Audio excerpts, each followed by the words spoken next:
So I'm very nervous. So I've got my notes. There's a lot of paper, but it's really big writing. So, So, hi everyone.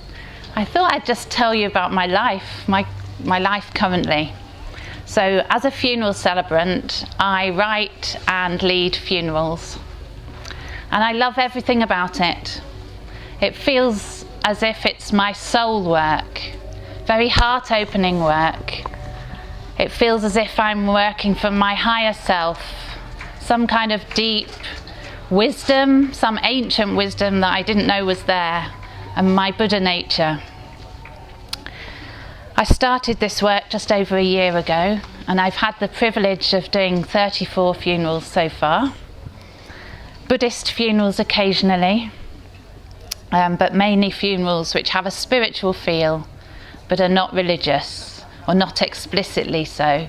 Often I'm requested to read a prayer or lead a hymn, and I'll gladly do that. So I meet families, and by families I mean groups of close friends as well, at a really tender time when they've just lost someone very close to them. And I listen as they talk about that person. And quite often they'll talk about life in general as well, or just anything. And I think my sense of that is that they're trying to get a grip on the bigger picture of their lives now without that loved one in it, without their partner, their child, their friend, their grandma. So I listen and take notes, and when they feel that they've said enough, I go home and I write the most fitting ceremony that I can to honour the person who's died, but also to support those who are still living in this phase of their grief journey. And I see funerals very much as being for those who are present and still there and left behind. On the day of the funeral, I lead everybody into the space, which is usually a chapel in a crematorium or to a graveside, and I deliver the ceremony that we've co-created together. There's a lot of communication with myself and the family in the time between meeting them and then the ceremony, because I like to try and involve people as much as possible in co-creating it. So in a way, I'm bursting to talk about my work. I love it so much, and my youngest son, who's 12, says sometimes at the dinner table, if we've got friends round, when's the death conversation going to start? And I noticed last year at the international retreat, I was bounding up to people and asking them what they did for a living, not only because I was interested in that, but I really wanted them to ask me. And sometimes they didn't, and I could feel my ego jumping up and down. And in thinking about giving this talk today, I noticed a reticence as well, a holding back, wanting to keep myself small, and a fear of being held up as special or lovely for what I do, and even believing that myself. I receive a lot of praise, a lot of heartfelt thanks from families after a funeral and during the whole process. And it's so important to me that I stay alert to my ego, that I don't get hungry for that praise, and that I'm not feeding my ego with it. I aspire to be like the rock in the Dharma, not swayed by praise or blame. It's also important, I know, that I can hear and receive that praise or those thanks as a gift that I'm being offered, and I really get that. But that's also where my work lies, alongside another challenging aspect, which is not to allow my soul work to become busy work.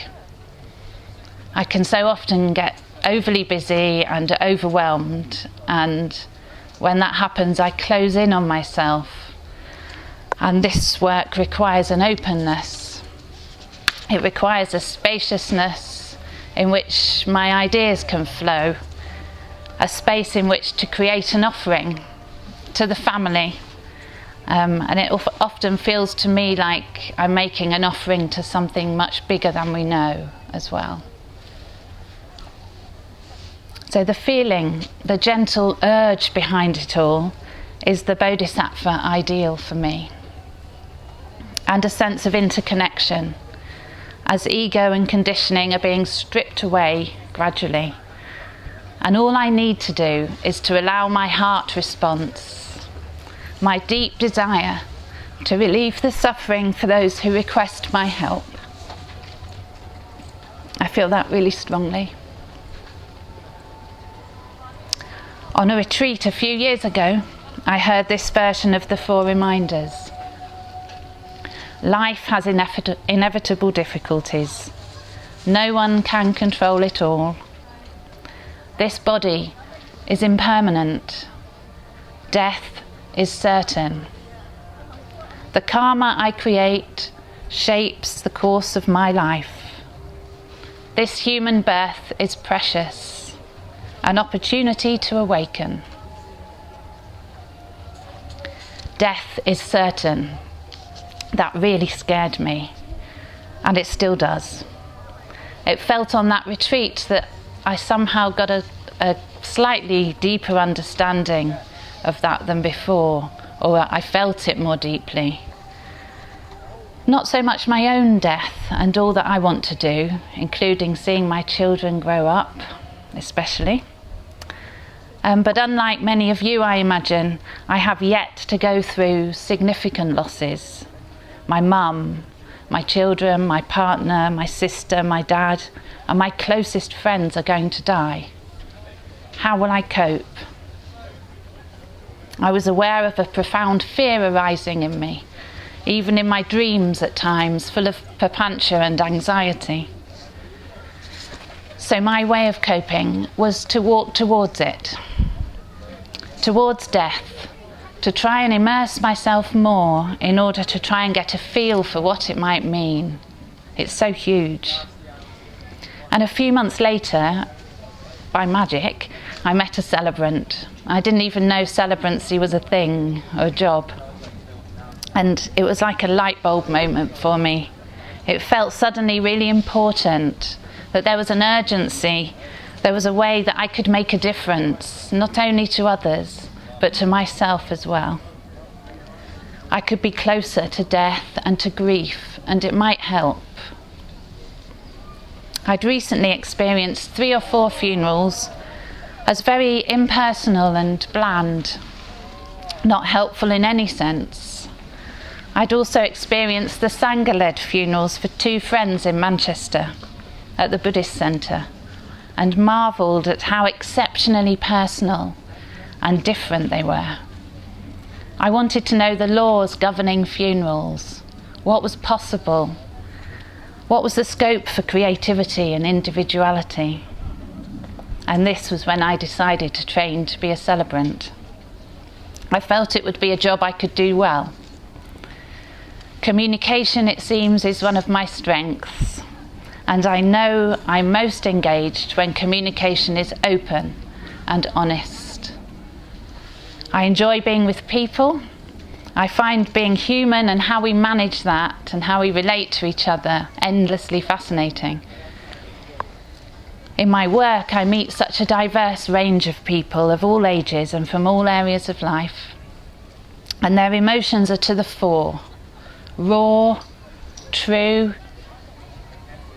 exposed and very real. And this feels extremely precious to me in a world where so much is not real. We have fake news, deceit, pretense. We turn to false refuges. We can show our emotions by clicking on little yellow faces. We crave likes, friend requests. We can block friends. Keats' words spring to mind. Beauty is truth, truth beauty. I'm learning through witnessing others' grief that even when in the depths of despair, people who've been bereaved can talk They can carry on, they can laugh, they can tell stories and memories. And all that can even be really helpful and good to do. And that maybe it's made easier by talking to someone like me, a stranger who they know is used to sitting and witnessing raw emotion, witnessing sobbing or stillness, hearing about the unexpected feelings, the guilt, the relief, the anger, and the sorrow, as well as the happy times. It also seems to me that at times grief can bring a richness to somebody's life, like a seam of gold through the deepest rock. The Dharma, my practice, really helps me to stay present with whatever arises. Sometimes as I listen, I want to contribute, to ask questions, to direct the conversation in some way. But I know from experience that simply listening allows a flow. And if I wait, then often the unexpected will arise. I use mindfulness a lot. So when I visit a family, standing at the front door, before I ring the bell, I try to bring them to mind. I often only have their name. But I try to let go of any assumptions that I already have, because I know now from experience that they'll just get completely blown away by the truth of what's happened when I actually meet the people. And everything that's in my mind already is just mind-made. It's stories, and it's not going to be anything near the truth of what they might offer. I vow to be mindful in my speech and in my thoughts and in my actions, and then I ring the doorbell. And my aim is to stay aware of what is in the room, everything I'm presented with my direct experience. And my intention is to bring metta, to bring loving kindness. And sometimes it's not easy, it's not always easy. And at the same time, I need to offer practical advice about the day of the funeral and what is possible.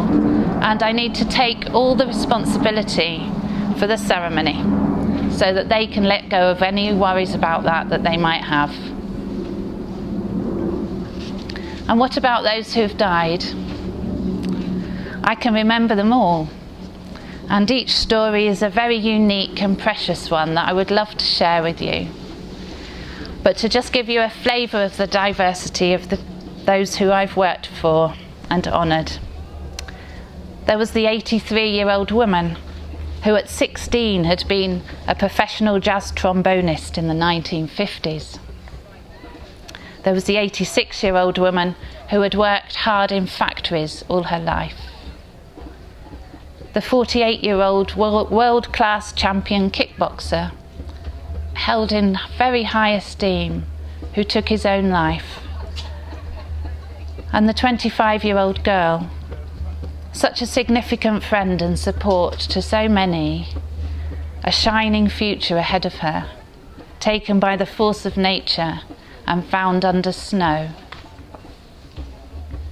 During this funeral, for the young woman of 25, with over 200 people present, of all ages, as I turned to face the coffin, to face her, and spoke to her on behalf of everyone, I suddenly had an overwhelming sense of how rich my life is now, doing what I do. What a privilege, what a gift to be standing there, speaking on behalf of those who can't, saying the words they want to say to their beloved daughter, sister, niece, close friend. It's hard, very hard, holding the space while others fall apart.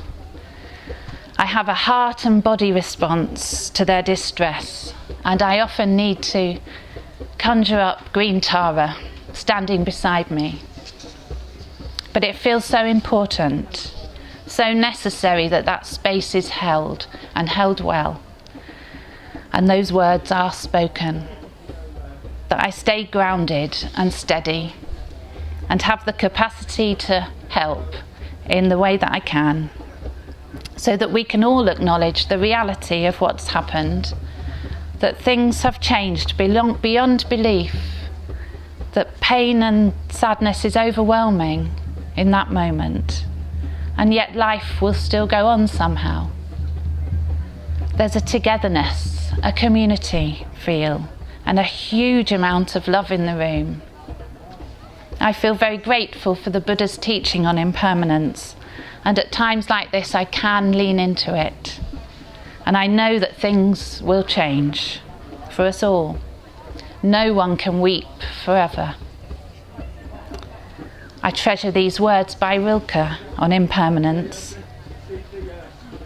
Let everything happen to you, beauty and terror.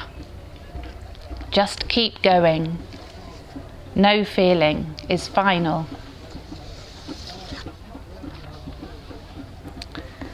I don't believe grief is something we get over or go through. I can see that it manifests or is felt differently for all of us, and differently from minute to minute, day to day. I witness the crippling effect of it. I hear about the nighttime ruminations, the fear of future losses, the bad days and the better days too.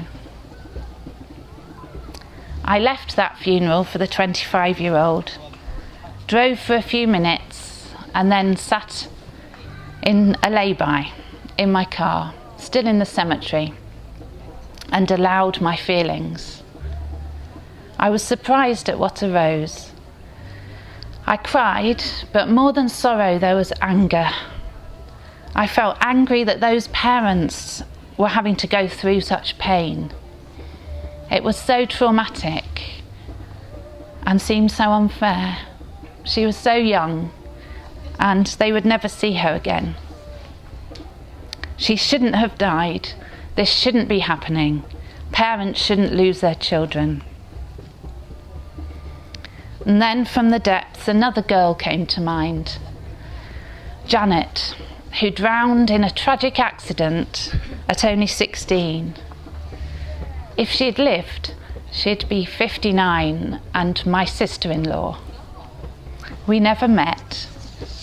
Our boys never got to have her as an auntie. I was angry that my partner, his siblings, and their gentle, softly spoken, loving parents had been thrown headlong, suddenly into that pain and trauma. And I wondered how on earth they'd coped. I sat with this anger for quite some time, but very slowly I began to realise that I was making it worse by resisting the reality of what had happened. Not that feeling angry was wrong, of course not. That was what arose, and it was there, and it was raw. It was my real feeling. But what if I could bring some acceptance and surrender to what had happened? Then I could move forward and into mourning and compassion for myself, as well as for everyone else involved. So that's what I did. In my car in the lay-by in the cemetery, I sat and melted away the anger with my hand on my heart and breathed and cried with deep compassion.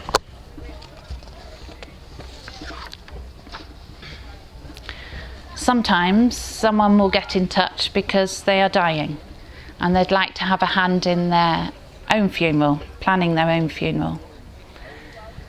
I've been blown away by people's courage in letting go, wanting to get on and make sure they request the funeral that they want. My experience of working in this way with people near to death is that they are fully engaged. They're not using the funeral planning as a distraction from their fear. Far from it. They have faith in the medics to keep their pain under control, and in most cases have said, I'm not frightened of dying. I only fear for my family. How could this not be a rich jewel in my life? To sit beside someone in their final weeks or days and be trusted with their deepest wishes and words for their loved ones. To witness such acceptance and courage. Death is so much part of life. All of life is there, in being with a person who is dying and with their closest ones in their grief. This is the heart of life. This matters to me. This is reality. I'm not at that point of acceptance yet. I have all the theory about things changing, impermanence, death, my death, even my children's death, but I'm resistant. We cling on to so much in our lives, don't we? Shoring up our egos and our sense of security and separate selves in sometimes bizarre ways. Clinging on. It's hard to let go, to fully understand that life involves suffering, change, impermanence, and sometimes suddenly. It took an incident recently to startle me into a deeper understanding that the moment of death is uncertain. An incident in which I, very suddenly and unexpectedly, came dangerously near to my own death. Reflecting afterwards, running through the what-ifs, I felt a new, stark realisation of how sudden death can be. And I still daily feel grateful for my life and that I'm alive. But that's a whole other talk. 2 weeks ago, I sat in my mum's garden, thinking about how life will be without her. I still find that almost impossible to imagine or to bear. And I also still assume that she will die before me, which of course may not be true. But my resistance is shifting, like shifting sand, very slowly, grain by grain. By witnessing others, I am in a less fearful place than I was a year or so ago. Working so close to death is having a transformational effect, and it's enabling me to at least try to live more for today, to express my gratitude and love, to compose my quarrels, to recognise that I have free will and that I can choose in how I spend my time. I'm more able to say no to things that won't support me to wake up. I'm more able to listen to my heart and to say yes, to seeking what is true and beautiful, to dwell more and more in the three jewels of the Buddha, Dharma and Sangha, and in my Dharma life. Thank you.